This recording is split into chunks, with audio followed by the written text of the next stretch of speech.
But the reality of the experience is substantially more demanding of your character, of your patience, of your mind, of your body, of your spirit, of your resources, of your life. This is a vocation that chooses you. Ultimately, it's not a vocation that you choose. In a world moving faster than our minds were designed to handle, mental health is becoming one of the defining challenges of our time. Welcome to Mental Health in a Modern World with holistic health practitioner Greg Schmaus. After overcoming severe anxiety and OCD in his own life, Greg dedicated the past decade to helping others heal through a fully integrated approach to mental health, combining lifestyle coaching, psycho-emotional healing, mindfulness, and archetypal work. Over the years, he's facilitated thousands of sessions, guiding people back to peace, clarity, and a deeper connection with themselves. Each week, Greg shares powerful solo insights, conversations with leading voices in holistic healing, and immersive live coaching sessions that take you inside the healing process itself. New episodes every Friday. Follow the show and start reclaiming sovereignty over your mind in a modern world. Here's Greg. Payam, welcome to the show. Thanks for having me for the third time. Yeah, we've been having some technical difficulties, but the third time's the charm. So, most of my listeners are aware of your work just because you and I have been collaborating for many years. But for those that are not and are new to Payam's work, would you be open to just starting by sharing a little bit about your background and what brought you into some of this medicine work? Yeah, my background in short, I spent about 15 years in the creative field in New York, and I found my work in the shamanic realm in New York City, of all places, where I would have never imagined that I would be doing spirit work. And there it was. I got initiated into working with medicines, not having sought it out, so to speak, but the medicine finding me and me finding the medicine in the way that it needed to happen. That was around 2018 or so. And I started working with the medicines that I work with since then. And I work with shamanic medicines and shamanic philosophy and approaches, as well as the Western evidence-based practices, namely family systems and somatic experiencing, to help people heal from various material in their subconscious or unconscious mind and effectively become better human beings on this planet. Beautiful. And, when we do our work together, one of the ways that we always start by opening up sacred space is with a prayer. And so I would love for you to just guide us through a little prayer and invocation before we move forward. I'd be happy to. You ready? All right.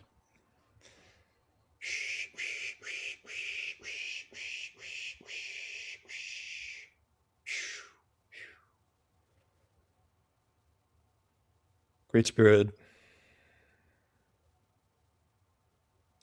Mother Earth, Grandmother Moon, Mother Sun, the Spirit of Aya, the Spirit of Botak, Spirit of the fungi, the Spirit of Hape, Mapacho, the Spirit of the heart, the Spirit of our guides, our teachers in body and beyond, Ramdas, Bear Spirits, all check.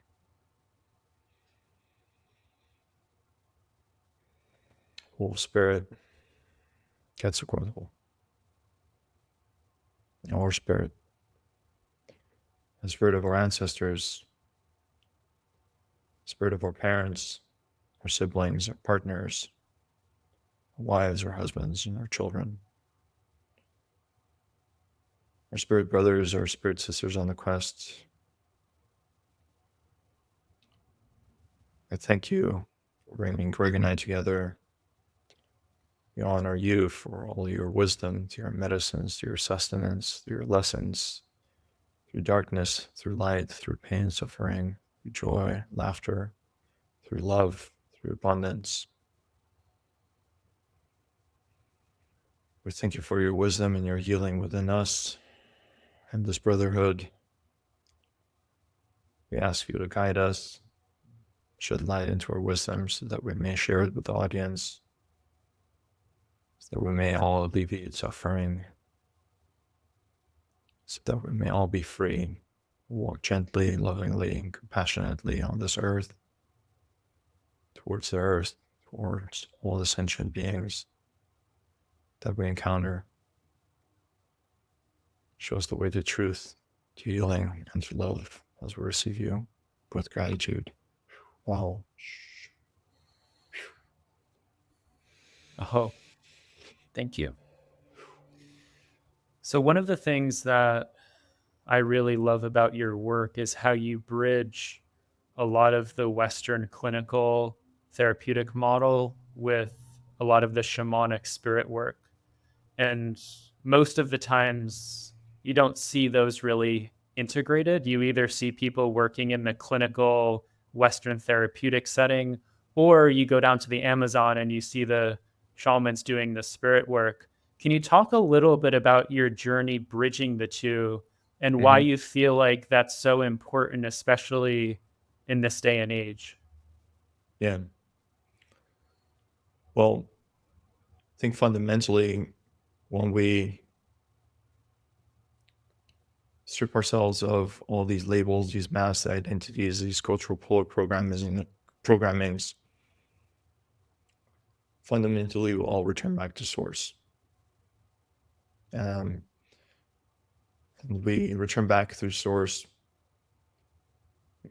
by going through the nobodiness training of Ram Dass. And when we start to shed all these armors, and these identifications with all the things that we've been acculturated to believe about ourselves.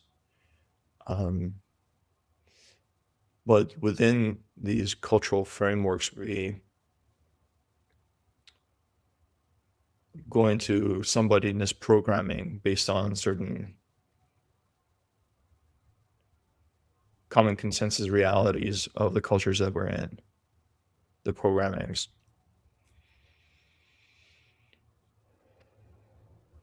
And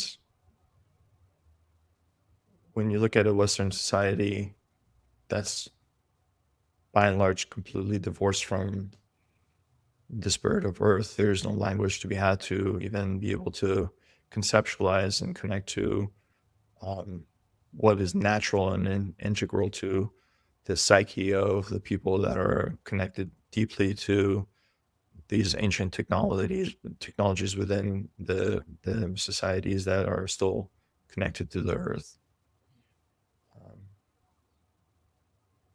The Aboriginal, the native, the First Nation, the tribes in Colombia, Brazil, the Amazon. So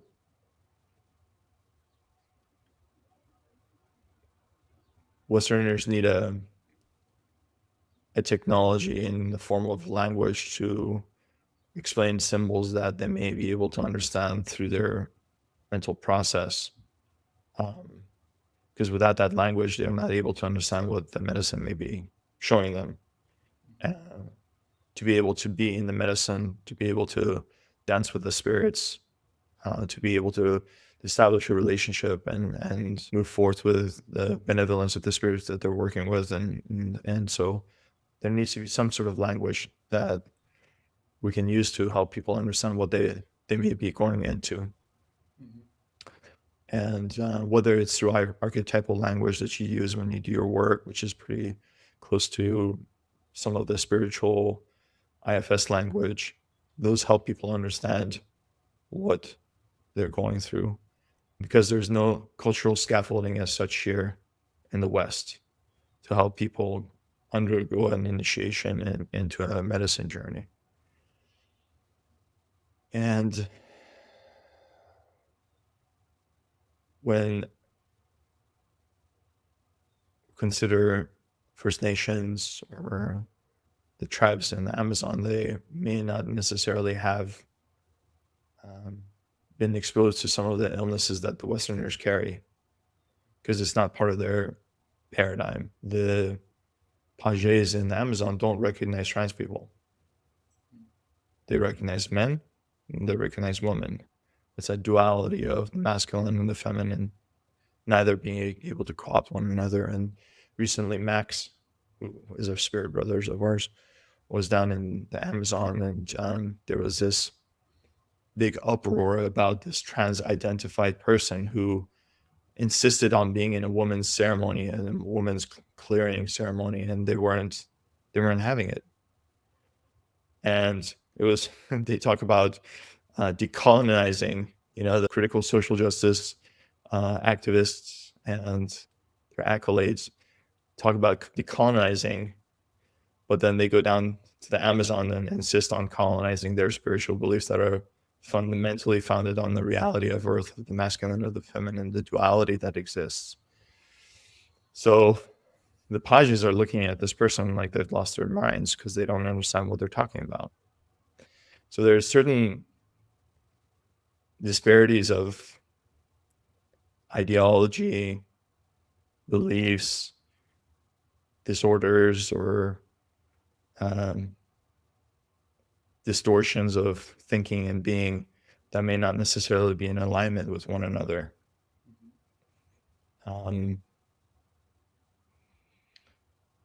So having a relationship with the spirits that I work with in medicine, and also being a Westerner, so to speak,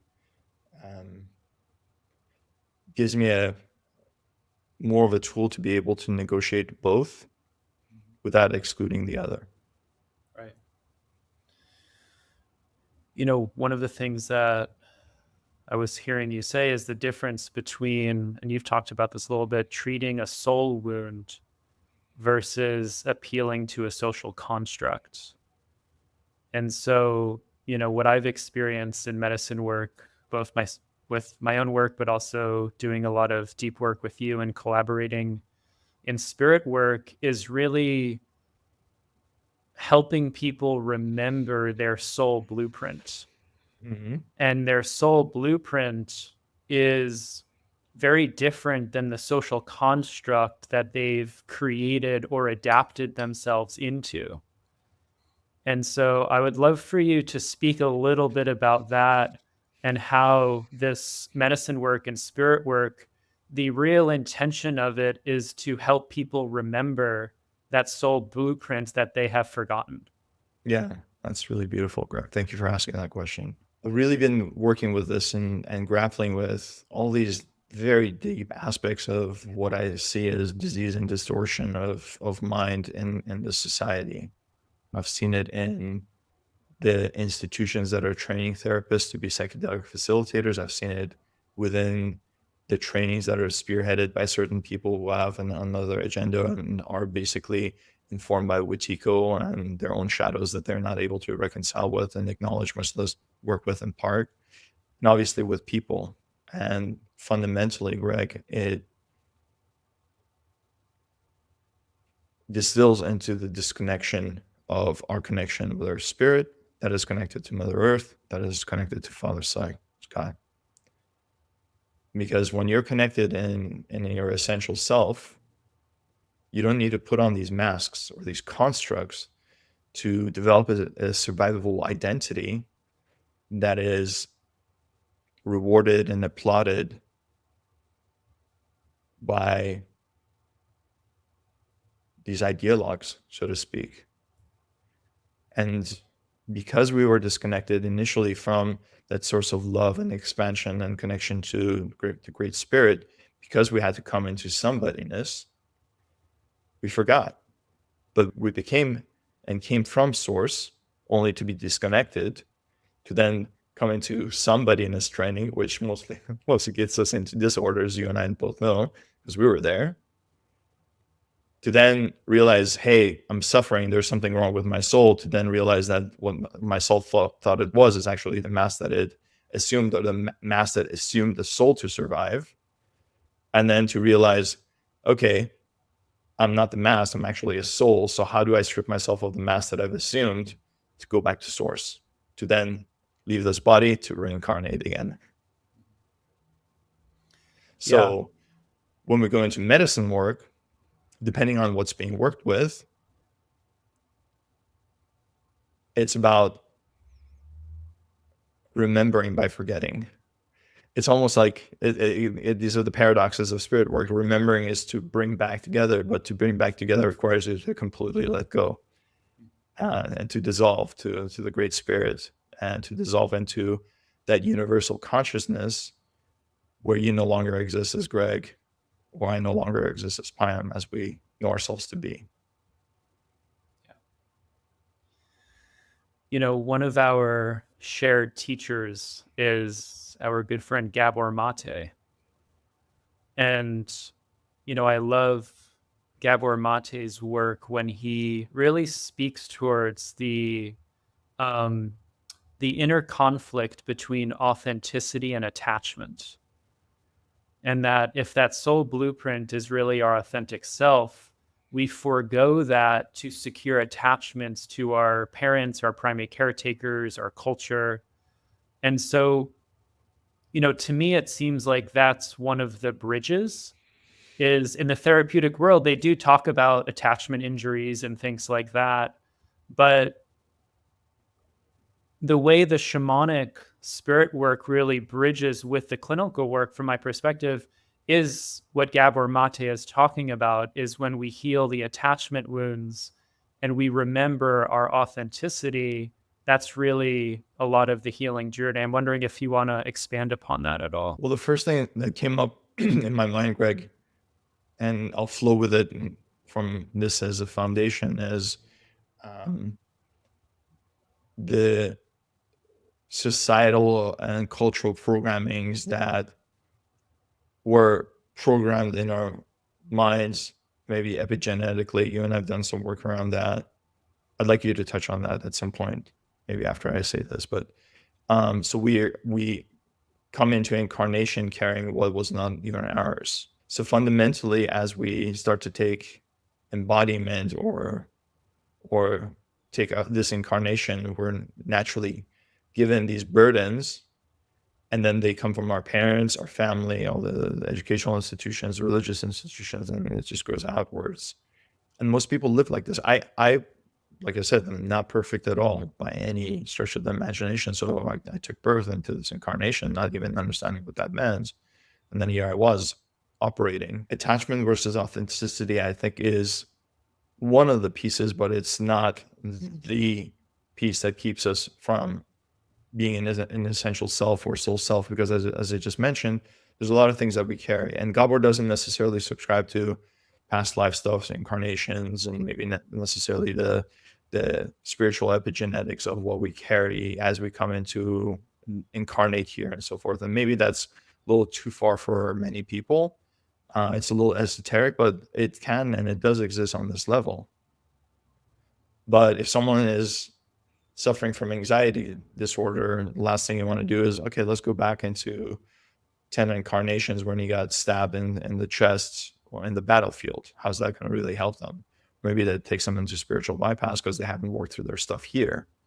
So my work is about really working on these elements that keep us in a disordered nervous state self, and the nervous state self being the mental and the physical experience of being embodied in this vehicle that we're in. And then obviously, as you and I do, working with other people on our team that support people with herbs, with Western medicine, with these different modalities that support the body into finding homeostasis and balance, through which then you can start to let go of the things that you thought you were. Yeah. One of my mentors, who's a shaman, his name's Foster Perry. And, one of the things that he's taught me is whenever you're working with an individual, you're, from a shamanic lens, you're usually looking at three things. You're looking at childhood trauma, you're looking at ancestral imprints, intergenerational trauma, and you're looking at the possibility of past lifetimes.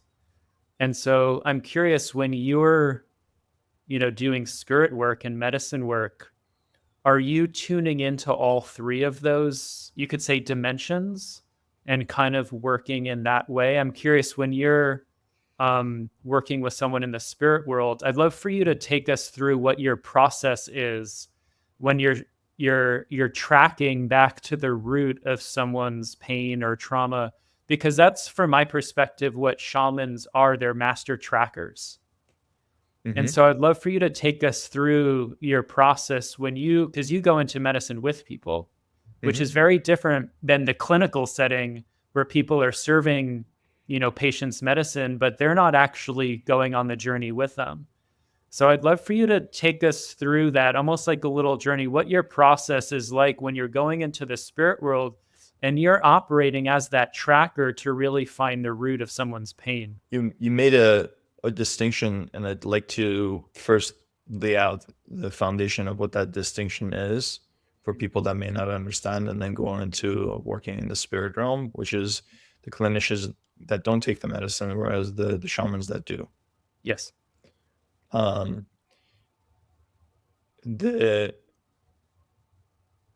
first thing I want to recognize is that I know clinicians personally that are really amazing facilitators that are working in integrity with these medicines.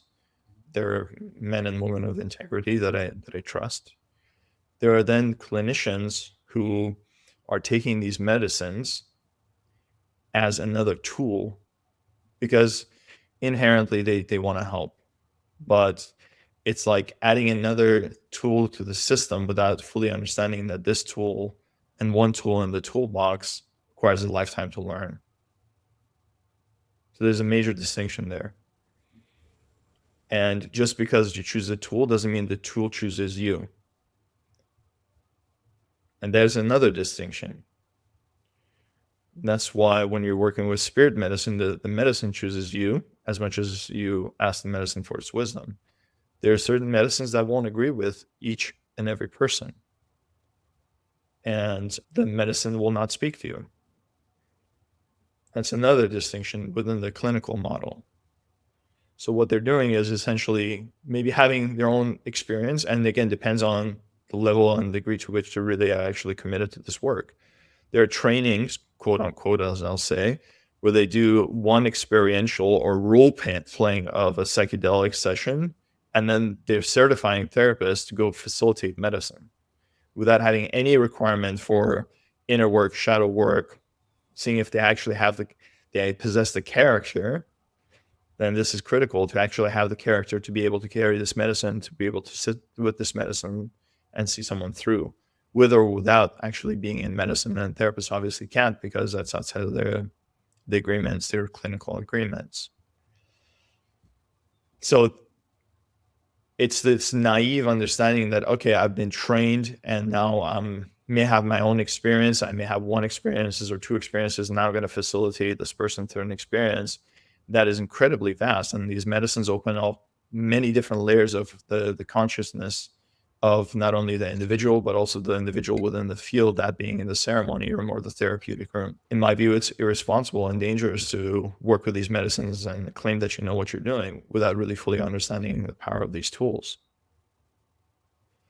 And let's just say a therapist has had some training or has had some experience with the medicine and has gotten their certification, but they haven't really fully experienced the relationship with the medicine, and the medicine hasn't given them permission to go to the spirit realm. So they're just watching and trying to guide someone through an experience as though it were an individual sitting in a command post telling someone in a submarine how to navigate the Mariana Trench without ever having been in the trench, much less ahead of the U-boat as it's navigating these very treacherous waters. The obverse of a shaman, a page, a spirit walker, a medicine keeper, is that they've been initiated into the medicine. The medicine has a relationship with the medicine keeper. The medicine keeper has a relationship with the medicine. The medicine will show the medicine keeper what the medicine keeper needs to see as this conduit between the spirit realm and this earthly realm, and to help someone navigate the spirit realm through their body, through their felt energetic, psychic experience, and help them navigate these planes of consciousness to get to the root of what may be ailing them. The image that comes up in my mind is if I were wanting to climb Mount Everest, I would want to hire a guide who has climbed to the summit of Mount Everest a few thousand times.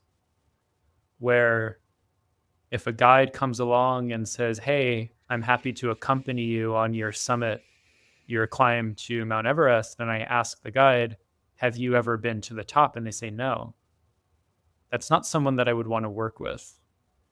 And so I would love for you to speak about the importance of initiation and the people that you're choosing to do medicine work with. What do people need to pay attention to when they're choosing a facilitator? Because, this medicine is becoming very popular. It's almost becoming like a fashion trend to be doing psychedelics and to be serving medicine. And I think the prevalence of this medicine right now is a blessing and a curse, depending on how it's used. So I'd love to really hear your perspective on this psychedelic renaissance, this shamanic renaissance that we're experiencing, and some of the, benefits and potential dangers that people could possibly find themselves in entering this world. Another distinction, again, looking at how the traditional cultures worked with these medicines. The pages were initiated through lineage or through shamanic initiation that oftentimes involved some shamanic sickness, perhaps a psychic breakdown of some kind, and that's really the spirit world challenging them to see if they can survive the experience. Versus the Western, where anyone can go to a training, pay them $5,000 to $10,000, $15,000 or euros to get a certification to facilitate medicine. Credentialing does not mean competency, whether it's in the shamanic realm or in the therapeutic realm. I've seen some highly credentialed people that I would not trust my cat to for an hour. And I know some people who have zero credentials that I trust my life to. And this is that confusion of the Western mind is you pay for something, then you get a certificate. Maybe you are on some portal of some institute that's trained you. But that institute is not testing your character. It's not testing your personality type. It's not testing to see whether you will fragment in medicine, whether you go into psychosis. It's taking the money. Here's, a course, play by the rules. You'll get the certification. You can go and do whatever you want. And that's the problem here in the West is, in my culture, in this Iranian culture, your family name, your reputation was everything. That was social currency. So Payam, my name, it stands for something, and it stands for my reputation. That's what matters the most to me. Yeah. And I interact with people of reputation, you being one of them, right? Whereas in the West, John Smith is John Smith. Who knows what John Smith father or grandfather did? There's no connection, no tie to anything, no reputation. And people build reputation based on online presence, right? by creating this facade. So then there are people that are attracted to that facade or that image that's projected outwards as a mark of competency and character. And then they go and sit with those people and they may end up getting damaged, hurt, or even killed. So there's that distinction. Did that answer you fully? Yeah, absolutely. And, a few years ago, I think I actually FaceTimed you right after the ceremony. I was traveling out to Taos, New Mexico by myself, almost like a little pilgrimage. And I sat in a solo ceremony with some spirit medicine. And I took the medicine and just went for a little walk and then came back to my altar. And as I was walking back to my altar, I just had this intuition to pick up this stone that was sitting on the ground. and I put it on my altar. And just a little background, which some of my listeners know, when I was 19 years old, I had a huge psychic break. I had a physical trauma and I went through severe obsessive compulsive disorder and got to the point where there were times where I wasn't sure if I still wanted to continue living. And I had many opportunities to be given, medications and psychotropics and anti-anxieties and antidepressants. But there's a part of me that was like, this is happening for a reason. And I found the right teachers, I found the right mentors. And, through a lot of deep inner work, meditative work, and shamanic work, I pieced myself back together. And so at the end of this ceremony, this was about 3 years ago, I looked at the stone and it had the number 19 on it. And obviously, that was the age that this happened. And I just heard the spirit say, we've been training you since then. And so I had the direct experience for over 10 years of where pain and suffering is a shamanic initiation if you're willing to go into it. And so much of the Western medical model, which has its value from my perspective in a lot of acute traumatic care, not in chronic conditions, but in acute traumatic care, it has value. But where it misses the mark is the numbing of pain. And the shamanic perspective is to go into the pain. Yeah. It's very different. So I would love for you to speak to the difference of going into the pain and suffering and bringing it up through shamanic medicines as an initiation versus numbing it and trying to make it go away. Yeah, great, Craig. That's really great stuff. I'm going to go backwards to go forwards, and this is one point that I missed that you touched on, which is pain and suffering are inherent parts of the initiation process of becoming a shaman. And the spirits test me constantly, Greg. It doesn't end. You and I were in Ireland with the guys, and once we watched over you and you guys split, I had some time to sit with myself, and there I was. And I took a pretty heavy dose because I had some work to do. And there's a point where the spirits just said, we're going to take your body, whether you like it or not. And there I was, and I said, before the grace of you go I. And they took my body. And I was just actually remarking on this, which is, imagine being taken as who you thought you were and completely dismembered into a million billion pieces. And all those million billion pieces are having experiences of all of these states of consciousness. And you're the watching yourself be shattered and trying to hold that together. And you don't hold it together, because if you're trying to hold it together, then that would be complete psychosis. But you just literally sit there and be witness as your body is being used as a conduit of the suffering of the people in Ireland. That's what I was going through.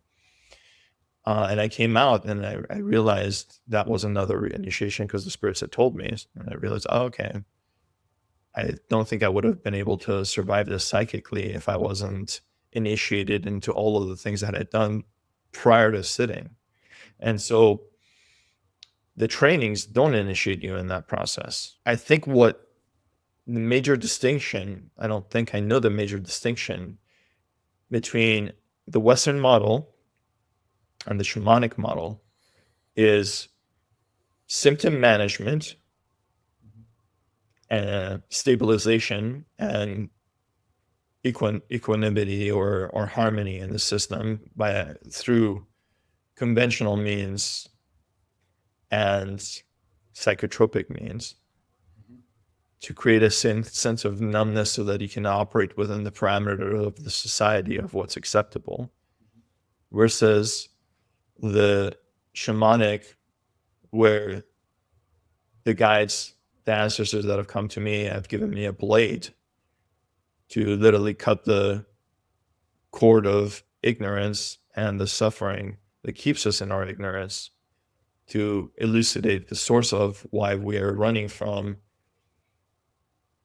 that which keeps us in darkness, to bring it to light, to release it, and then to reconstitute. And that may require someone to split into a million pieces, to lose what they thought they were, to go through heavy experiences. You and I have been together with working with Payam, Sananga, and 5-MeO, and really going through this dismemberment to then remember who we actually are. Yeah. One of the things that was coming up when you were sharing is how much initiation is missing in our culture. And that indigenously, almost every tribe had their own form of initiation from childhood into adulthood. And that initiation aligns someone with their real purpose. And the purpose is usually something that's greater than themselves. And our culture, lacking that initiation, what I observe leads people to not move into purpose, but into performance. And so I would love for you, if there's anything you want to add to really the consequences of living in a culture that does not have true initiation anymore. Yeah, like you said, indigenous cultures initiated you as you aged through these ordeals.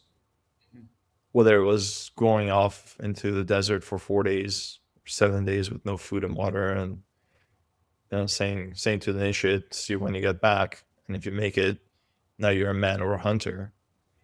All these initiations strip us of these identities we assumed, Greg. The greatest amount of growth that we both individually have gone through and together is when we got shattered by life, or we got shattered in medicine, when we're in process ourselves, not sitting in a group, right? Where we're like, oh, damn, that was there. Didn't realize that was there, right? And so it's when we go through these challenges, when we surrender and release these identities we assumed, do we then enter into rebirth and gather a newer understanding of what we're made of fundamentally and essentially, as a vehicle that contains a soul that's connected to spirit, that's connected to earth and the sky. Western culture does not initiate. It creates these identities that are imprinted on us for its own greater good. It's also, that's a little bit of a paradox. It's a very individualistic society, right?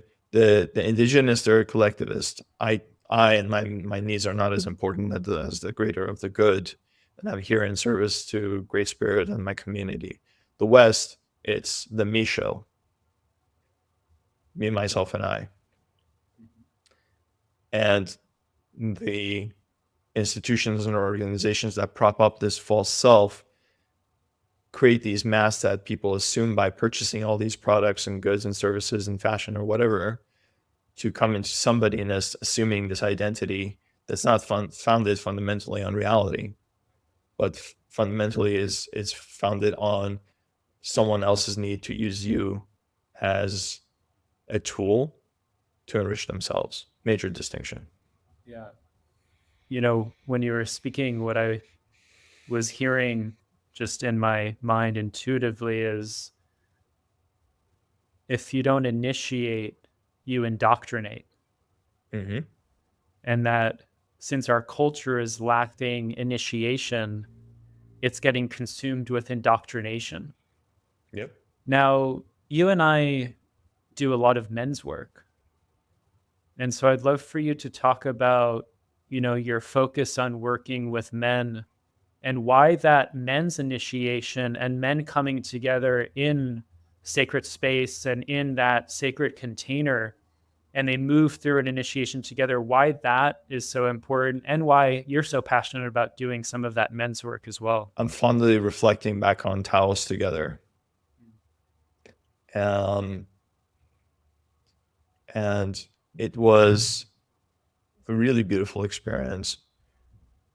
Number one, because the healing was a community, whether we were sitting in medicine or not. That was in of itself a very healing process, to be in community with men who all had done work, whether they were working with you or me or simultaneously. These are people that we've had relationship with, but that elevated the level of consciousness of the group to the higher state, where men were not being performative, unlike the previous ceremony that we had done up in New York.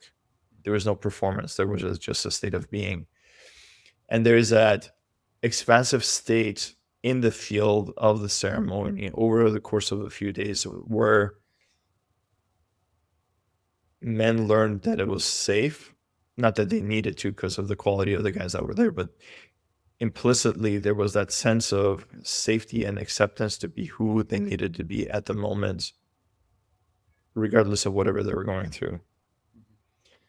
That togetherness was the medicine.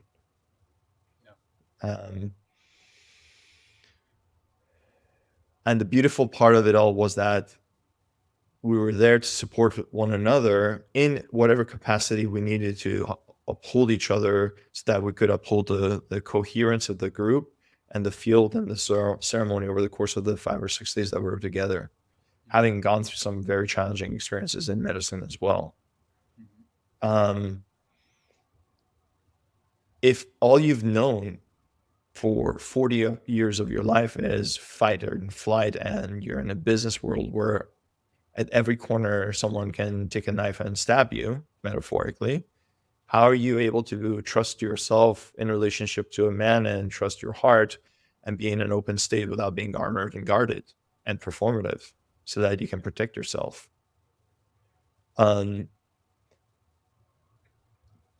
there's that process of there's a lack of initiation, and there's a lack of brotherhood, lack of community. And so we walk around lonely in life in general. You and I are lucky that we have each other, and that we have some really remarkable men that we can count on if we need each other. The knowing that you're there, or Mac or whoever in the group, hey, I need someone to talk to, just, you got 15 minutes, and you just put something on the table. That in of itself is really, really healing. To know that someone who's gone through the same initiation can sit there and be present with you, and to listen to you and speak from their heart, not from their ego. And fundamentally, I think that's what the healing is in men's work. Yeah. It's beautifully stated. And it's almost like when you bring men together and create a sacred space, the medicine that you're taking is almost secondary to the space that you've generated. One of the reasons why I really love men's work, and it's also been so therapeutic for me, is, psychologically and archetypally, the ways that we experienced our Father and the ways that our Father received us, we as children and as young men anticipate that the world is going to receive us in the same way. So the mother creates what's called our inner ego, which is how we engage our inner world. Our Father creates our outer ego, which is how we anticipate being received by the outer world. Mm-hmm. And so many of us have this script that says, I have to armor up, I have to perform, I have to do X, Y, or Z, or else I'm going to get judged, criticized, attacked, etc. by these other men. Yeah. And so by creating, because we have the projection of our Father mm-hmm. onto other men in the world, and so by creating this sacred container for men, they can begin to rewrite that script. Just by being able to say, oh, wait, I can be vulnerable, I can cry, I can feel, I can get messy, and these guys can actually hold space for me. These guys can actually show up for me. These guys can actually listen without judging. And so the medicine that we're taking is almost secondary to that experience, which is so beautiful. And I'm so grateful to be able to be a participant and a facilitator, because I've been healing that same wound in myself as well. Yeah, you touched on something which is, I think, really, really critical, and this is one of the disorders that we're confronted by, is there are a lot of wounded masculine and a lot of wounded feminine in this world, and their respective projection of their own wounds onto the other, which inflames the wounding within. So then it becomes a very polarized, the masculine and the feminine. And so when we start to come into in terms with recognizing that we all, as men and as women, possess the masculine and the feminine. If I possess feminine qualities, it doesn't mean that a woman, or I can identify as a woman, as much as a woman can possess masculine qualities, but that does not mean that they can identify as a man. Mm-hmm. We possess the yin and the yang, the masculine and the feminine, the light and the dark, and those are the polarities that uphold us, Mm-hmm. so that we can be the healed bridge of both archetypes within and without. When we operate in our woundedness, we're projecting on our woundedness of the feminine or the masculine externally. That's being received, and that woundedness actually engulfs and then enlarges these false archetypes of the masculine and all of the feminine. But when you're a divine masculine that possesses the divine feminine within itself, and you're the divine feminine that possesses the divine masculine, you don't need to assume anyone else's identity or their sexuality or their quote unquote gender. You just possess the archetypes in a healed fashion, and you can recognize the healed archetypes of the other within them. And then you can be in balance and in harmony. Speaking of the masculine, I was in a ceremony a few weeks ago, and one of the beautiful insights that I got is that when it comes to the masculine, a knight wears an armor but no crown, and a king wears a crown but no armor. Mm-hmm. And so the initiation is the removing of the armor, and which is us stepping into our authenticity, and that's the crown of our own sovereignty and our own empowerment. So I really loved that insight that came in a recent ceremony. One of the things I'd love to dive into together is, you and I have both explored a lot in the realm of parts work. And, you more than any medicine carrier I've ever met does beautiful work in integrating the parts work with the medicine work. And I would love for you to speak to, number one, what parts work is, and number two, how different medicines interface with the psyche when it comes to parts work. For example, if someone's working with ketamine or MDMA, how does that interface with people's internal system versus working with, say, psilocybin or 5-MeO? I'd love for you to kind of take us through that a little bit. All right. So one distinction I make, which I think is very important, is organic medicines and synthetic medicines, both of which we both work with, have sat with, and have relationship with. And if there's a moment you want to jump in to add some of your thoughts because you're very eloquent, please stop me, okay? This is very, very important material. So for those who this may sound a little insane, it's totally okay. But when one takes an organic medicine that comes from Mother Earth, there's a spirit there. And a spirit is a benevolent, wise entity, or a multiplicity of entities, depending on which medicine. I can touch on that have your best interest in mind, but are there as most often a very stern teacher that will reveal to you what needs to be revealed to you for you to heal, because you've gone to them ideally humbly to ask for healing. That's the organic spirit medicine. Then we have the synthetic.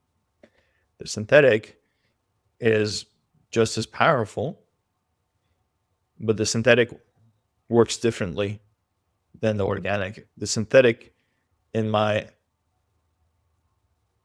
humble estimation, is medicine that strips away parts of you or organizations of defense mechanisms around you and your psyche and your body to strip away of these identities or these masks that you've assumed, to slowly come to terms with who you actually are.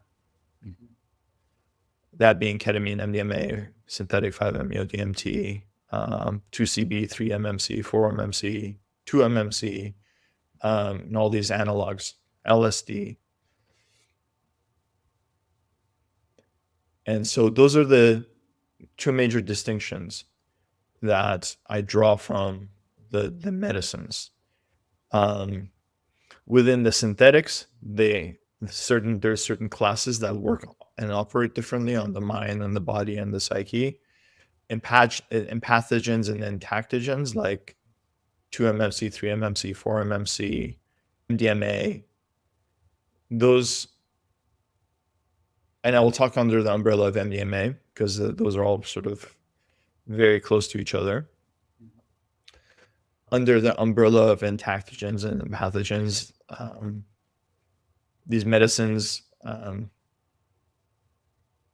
slowly disarm our protective mechanisms of mind-body. So there are parts of our psyche that live in our body. There's parts of our psyche that actually live in the mind, like the amygdala and the limbic system, or DMN up here, and the psyche, that being of the mind-body system, that interrelatedness in the nervous system and the parts within the nervous system.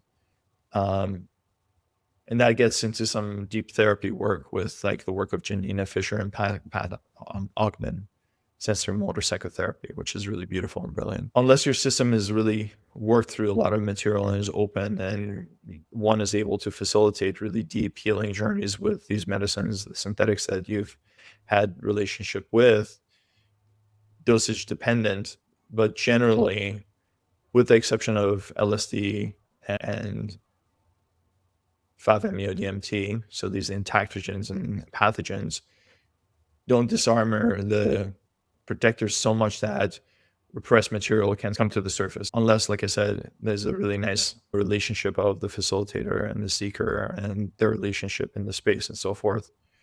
So that's in pathogens and entactogens, and then we go into 5-MeO-DMT, which is by far, by my estimation, the strongest medicine. There's iboga, there's ayahuasca, again, the dosage dependent, but 5-MeO cuts through the material real quick.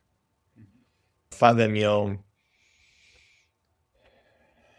I liken to energy medicine. And what is energy medicine? It's hard to explain what energy medicine is.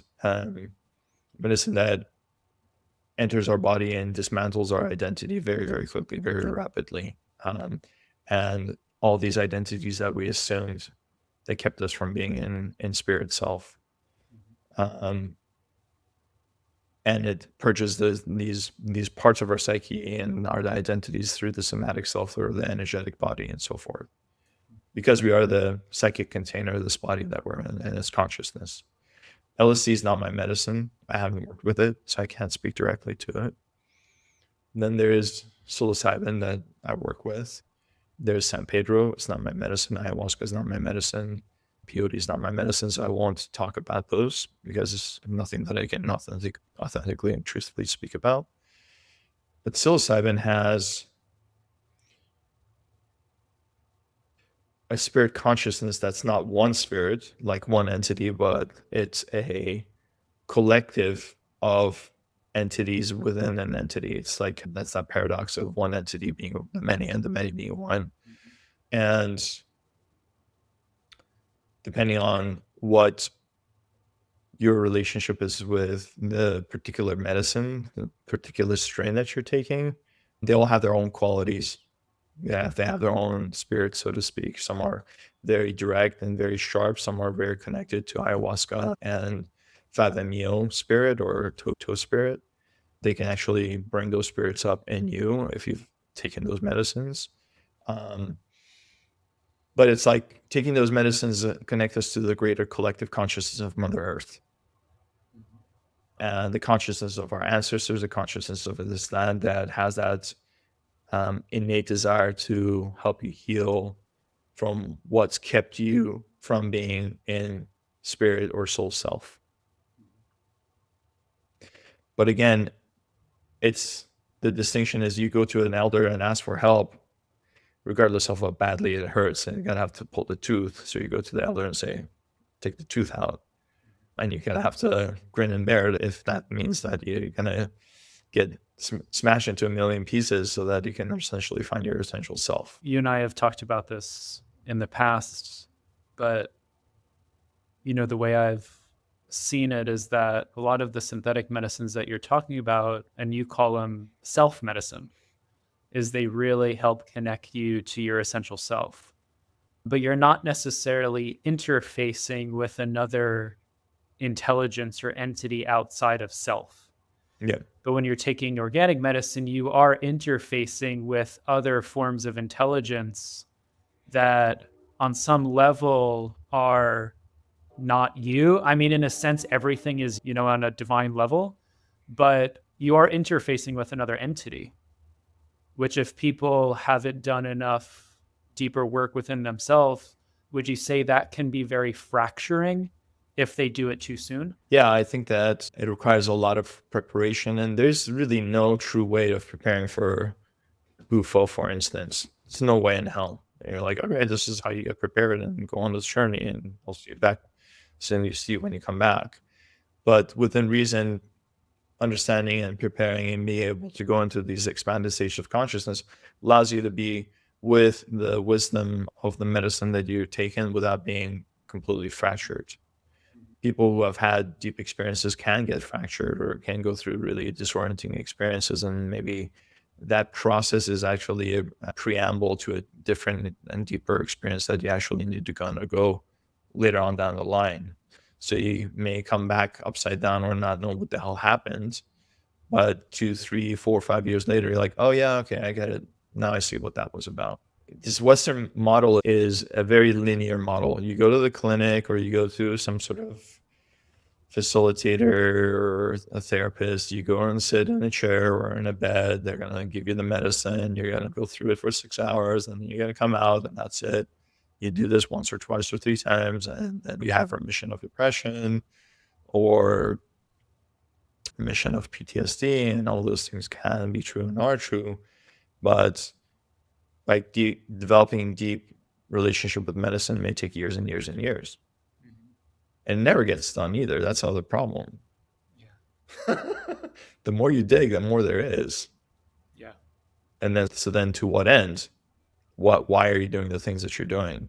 Ram Dass said, when you get the message, hang up the phone. Yeah. The possibility of if someone doesn't have enough access to self, if spirit medicine could be too fracturing. Yeah. I mean, if you look at an individual, for instance, who has borderline personality disorder or narcissistic personality disorder or certain disorders, they're not integrated, right? They're assuming all these masks. And when you go into medicine, these masks, whether or not they take it, they'll start to come off. And so these other masks or ego states or parts are trying to fight as much as possible to maintain some sort of control in an environment where control naturally needs to be let go of. But this is the problem with the preparation phase of, oh, you just need to let go of control, and this is what it looks like. And you may teach breathing techniques and somatic techniques and third eye techniques and all these things that we have done also together. But it's incumbent on a facilitator to see what the personality structure of these individuals are and how rigid these personality structures are. Can I jump in for 1 sec? Yeah, please. Yeah. I'm glad you bring that up, because some of the cases that you shared with me that have been mind-blowing is where you might say, I served someone 7 grams of psilocybin and nothing happened. If I take 7 grams of psilocybin, bye-bye. See you next week. See you next week. I mean, I'll have a beautiful experience and I'll hang out with God for 6 hours. But this really illuminates how powerful the psyche is and how Mm-hmm. powerful people's protective systems Mm-hmm. can be. So I'd love for you to touch upon that, because that's been really mind-blowing to hear some of those cases where you can serve that high of a dose and the psyche still doesn't crack at all. Yeah. Well, I know what you mean by cracking, and you also know that I'm not there to rip someone's stuff open unless they Mhm. really ask me, and we've done a lot of work to get ripped open. Mhm. But this one particular case that you're mentioning, it was, I think, a total of 10 grams of silo and 2 rounds of toad. And again, we've done all of this prep, and I said, hey, you want the truth might upend your life as you know it. Are you ready for the ramifications of your entire reality as you thought you knew it completely dissolving? And so we had to go through all the steps of what that would mean and so forth. And this particular individual got the truth and got the memo, and they were so diligent at repressing it and convincing them otherwise that they decided that they were going to live an entirely false life with a false identity and a false family and all those things to prop up this idea of this person that they assumed to be for themselves and for outward publicly facing identities that they were projecting. Whether it's a trauma response or whether it's a shame response, whether it's a response to conformity for safety, attachment versus authenticity, basically. When it's like a narcissistic structure of a false self developing around shame and guilt that's actually underneath the wounded child and the true self. And these identity structures, these identity structures are formed as a means to survive, that become the survivable identities, as Chris Burgers calls them, right? Now, it's just a very, very delicate amount of work to first discern as a facilitator, is this person's personality structure so rigid that they may go into psychosis or come back depersonalized because the medicine revealed to them something that they were not ready for? Mhm. It's like a rubber band that's so dry that it starts to stretch, it just breaks. Mhm. Is this person so porous because of attachment needs and has no boundaries that they attach to someone else energetically, emotionally, psychically in medicine, which obviously backfires again?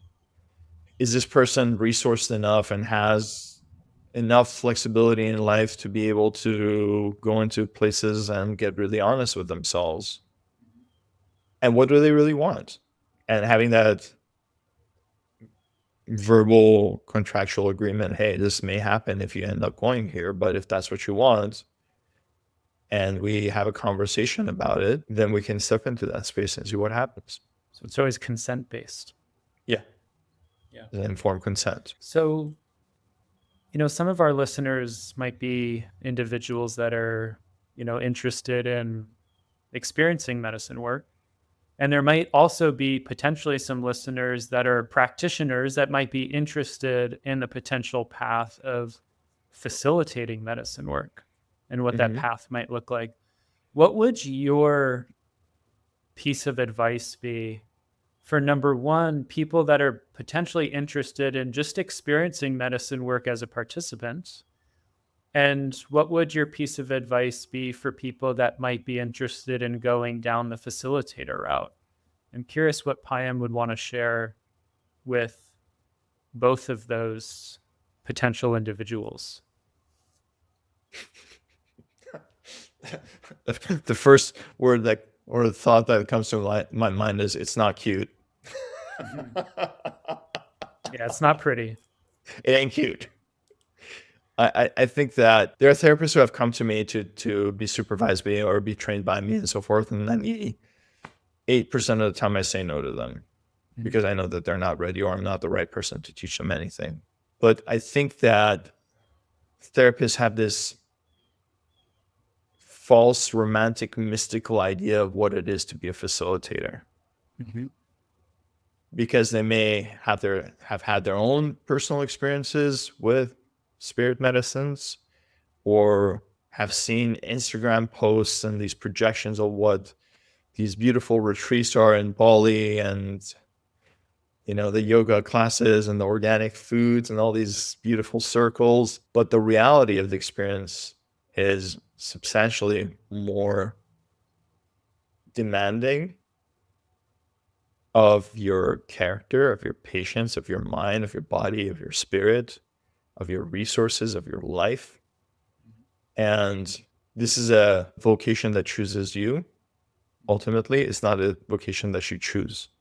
It's that piece about being initiated and being permitted to work with the medicines, as opposed to you assuming the character that thinks that it can facilitate these medicines. And how about for people that are just looking to sit for themselves, whether it's choosing the right medicine or choosing the right facilitator? What would you advise for those individuals? Because people can go online right now and sign up for an ayahuasca retreat in the Amazon tomorrow and get on a plane, but that might not be the right fit for everyone given their trauma history, their psychological structure, etc. Yeah. I think that the most important piece is trust your gut instincts. Beautiful. There are some very, very smart and attuned, quote unquote, facilitators that are acting nefariously in this space, who are hungry ghosts that are trying to fill their own holes by using others. And they can do a really good job of putting on the mask and telling you what you need to hear to draw you in with their hooks. Any facilitator should be able to withstand any question, to be able to respond without being defensive, to be there from a place of an open heart, to be there to speak with someone to see if that relationship as a seeker and a facilitator is the right relationship, and what skills they have to assist the seeker that's coming to them. And they should be honest about what they may not be able to do for them. That's walking in integrity. Right. I don't work with everyone because I'm not there to work with everyone, because I don't have the skills, or I don't possess the qualities as a man, as having the warrior energy. Some people need softer energy. Like the reason you and I get along so well in ceremony when we run ceremony together, or Nick and I, is like you and Nick possess this more of a softer energy with your energy, or the way you speak, the way you articulate thought, the way you are present and spaced. Whereas I carry more of the masculine warrior energy that uses a blade, but we complement each other. If there was two of me in the ceremony, that wouldn't go so well. If there's two of you, maybe it would go well for certain groups. Maybe it wouldn't go so well for others, because there'd be people bouncing around the wall. So making sure that you're there to be upheld respectfully, but also not to work with someone that's just there to be walked all over, because you're going to consult the medicine and to be challenged. This is not a place where your whims and your, I'll say in IFS language, the needs of these young parts that are seeking safety and reassurance should be met. Because we do that within reason, but this is an initiation that you're going through. Right. It's going to hurt. It's going to get uncomfortable. If you're getting Sananga and Hape, it ain't gonna be fun. Yeah. So, it's just understanding what the facilitator is there to offer you, and if that's in alignment with what your needs are, essentially. Beautiful. And so, before I invite people or direct people to your website, if they want to work with you, are there any other final thoughts or messages that you would like to share, given your years of experience and wisdom as any parting message? Yeah. So I've been really working through some material with regards to the dark forces of the universe, what you call malevolent energies, entities, and people being brainwashed and using you as energy and as technology against your own personal interests to enrich themselves and their ego. And this has become very, very prevalent in our society. And it's the shadow archetypes that we all possess, or the shadows of the archetypes that we're working with, and the shadows of our parts. And I encourage people to really start to question themselves and how they may have been indoctrinated in certain belief systems that are sold as ideologies that are there to benefit the many, and you being a part of the many, like a collectivist ideology, that are fundamentally flawed and are inflicting a lot of harm individually. So that's some heavy material to think about and work through. Yeah. And it seems like it's a mix of, number one, us doing our own shadow work, because it's an expression of the shadow and we all have our own personal shadow. So the more personal shadow work we do within ourselves, the more discernment we probably have when we step out into the world.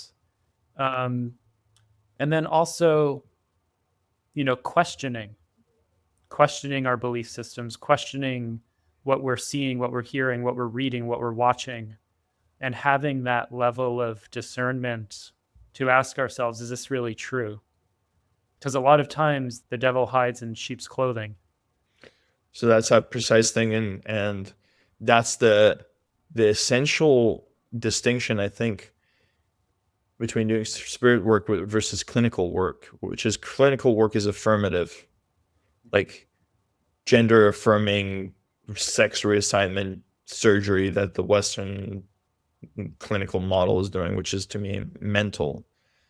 Because if you're connected to your essence and to your masculinity in its full expression, in its healed fullest expression, you're not going to be swayed or brainwashed or extorted to believe something that requires you to rip apart your body parts to fit into another gender identity that never is really you, because you're never a man or a woman.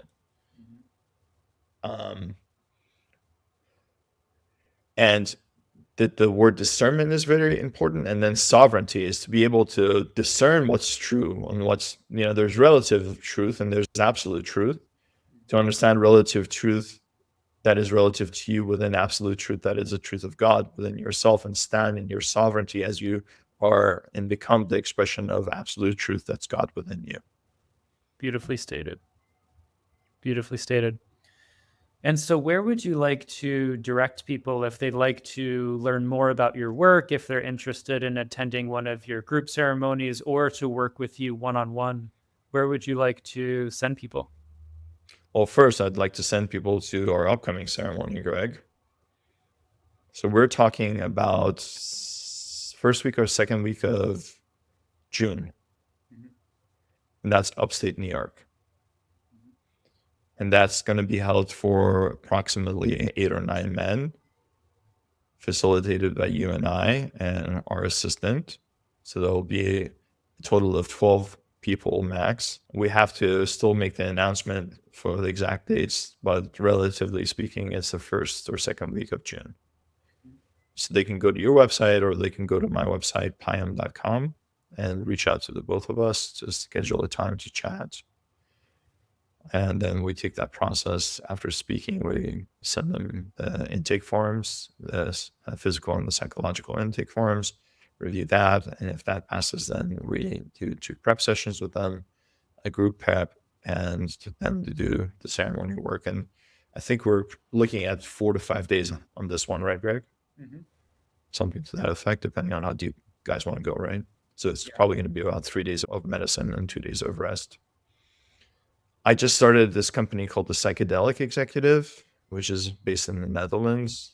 thepsychedelicexecutive.com, and that's geared more towards people that want to do more conscious leadership work with psychedelic work in the Netherlands and in Portugal. And yeah, that's pretty much it. Those are the two best ways to reach out to me, or, they have your contact details and you can speak with them and see what suits them best. Beautiful. And one of the reasons why for our ceremonies we don't have any sort of online sign up is because we require, a personal relationship. And so, setting up a individual call with Payam or myself is the prerequisite to receiving an invitation to one of these ceremonies. So booking a call with us is the best starting point on his website or my website.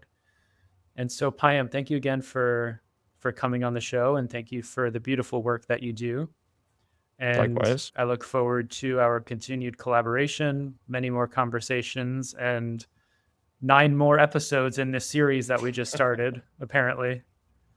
And thank you to all the listeners. If you enjoyed this episode, please subscribe. Please share it with anyone that you feel would be benefited by this conversation and this content. It's really important to get some of these messages out into the world right now. And I look forward to sharing more with you guys soon in a upcoming episode next week.